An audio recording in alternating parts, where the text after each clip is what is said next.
নমস্কাৰ বন্ধু-বান্ধৱীসকল, কি খবৰ আপোনালোকৰ? খবৰ নিশ্চয় ভাল, মোৰো ভাল। নীলাক্ষী ব্লগৰ অন্য এটা ভিডিঅ'লৈ স্বাগতম জনাই আজি ভিডিঅ'টো আৰম্ভ কৰিবলৈ আৰু থাম্বনেইলখন দেখি গম পাইছে আজি ভিডিঅ'টো কিহৰ ওপৰত হ'বলৈ গৈ আছে। তেনেহ'লে দেৰি নকৰি বলক আগবাঢ়ো। এইয়া কোনে খাব এইখিনি? কোনে খাব? খাই কেনেকুৱা লাগিছে শুন? মোক পিনে চাই কোৱা আকৌ। কেমেৰাটো পিনে চোৱা, কেমেৰাটো পিনে চোৱা, এইপিনে চোৱা। ভাল লাগিছে, টেষ্টি টেষ্টি ন? আৰু এয়া দেখিছে মই কেৰাহীখন পাতি তেল দিলোঁ আৰু তেলখিনি গৰম হৈ গ'ল। তেলখিনি বহুত ভালকৈ গৰম হৈছে আৰু গৰম হোৱাৰ লগতে এয়া দেখিছে মই আলুখিনি দি দিলোঁ। আলুখিনি ফাৰ্ষ্টে ফ্ৰাই কৰি লৈছোঁ। আলুত খালি অলপমান গোটেইখিনি আলুৱে দিলোঁ মই, অকণমান জাষ্ট হালকাকৈ ফ্ৰাই কৰিম, বেছি নহয়। আৰু আলুত দিলোঁ নিমখ অলপমান আৰু এক চিকুট হালধি দিম।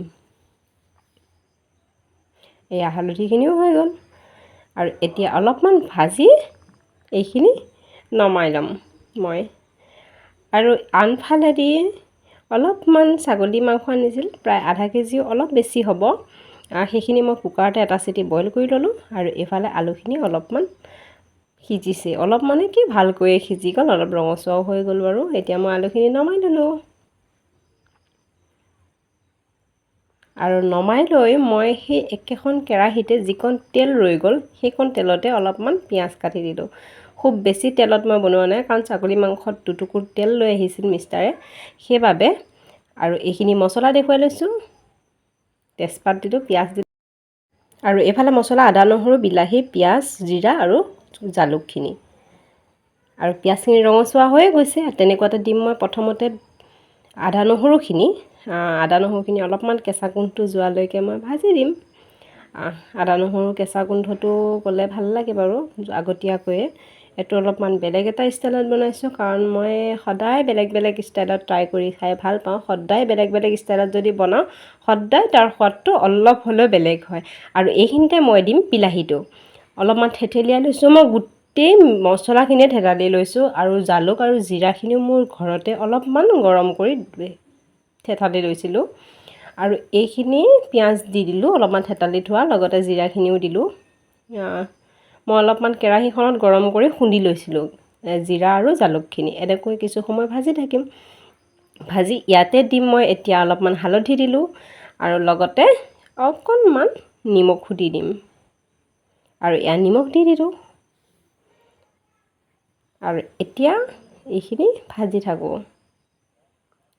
দেখিছেনে? অলপমান লাহে লাহে লইন যাবলৈ লৈছেই। অলপমান পানী দিলোঁ যিহেতু লাগি যাবগৈ পাৰে, সেয়েহে। আৰু এয়া দেখিছে লইন গ'ল আৰু ধুনীয়াকৈ সিজিও গ'ল। আৰু এতিয়া খুব সুন্দৰকৈ আপোনালোকক দেখুৱাই দিছোঁ, দেখিছেনে? তেলটো এৰিয়ে দিছে অলৰেডি।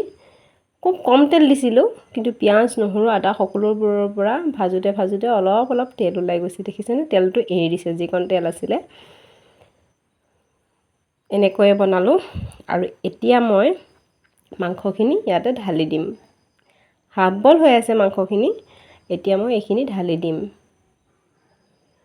আৰু এয়া মাংসখিনি ঢালিও দিলোঁ আৰু এতিয়া অলপমান লৰাই বগৰাই দিম। আৰু মছলাখিনি যদি আমি ভালকৈ ৰেডি কৰি লওঁ, সিজাই কৰি লওঁ, মানে সোৱাদটো এটা বেলেগ আহে, এক্সট্ৰা সোৱাদ এটা আহে।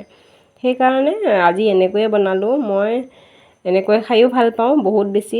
মাংস মানে মোৰ বহুত বেছি প্ৰিয়ই, এনেকৈ বা সেনেকৈ বুলি নহয়। আৰু একচুৱেলি মাংসখিনি মই চেপি চেপি উলিয়াইছিলোঁ, যাৰ কাৰণে অলপমানো পানী উঠা নাই। কুকাৰৰ পৰা অলপমান হাতাখনেৰে চেপি চেপি উলিয়াই লৈছিলোঁ পানীখিনি, আৰু অলপমান নিগৰাই থৈছিলোঁ। যিখিনি এক্সট্ৰা পানী আছিলে সেইখিনিও গুচি গ'লগৈ। দেখিছেনে মাংসখিনি কিমান ধুনীয়া শুকান শুকান হৈ আছে? দেখিবলৈ বৰ ভাল লাগিছে নহয়নে? এনেও খাচী মাংস সকলোৰে প্ৰিয়। আৰু এতিয়া দিলোঁ ভাজি থোৱা আলুখিনিও। আৰু এতিয়া এইখিনি আকৌ পুনৰবাৰ লৰাই দিম।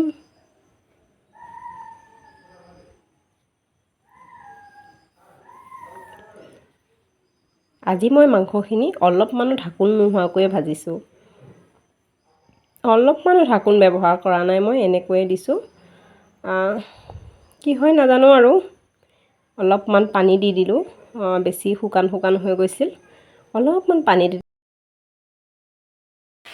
দিনতকৈ আজি অলপমান ব্যতিক্ৰমকৈ বনাইছোঁ, কাৰণ মই অলপমান বেলেগ বেলেগ ষ্টাইলত বনাই খাই ভাল পাওঁ।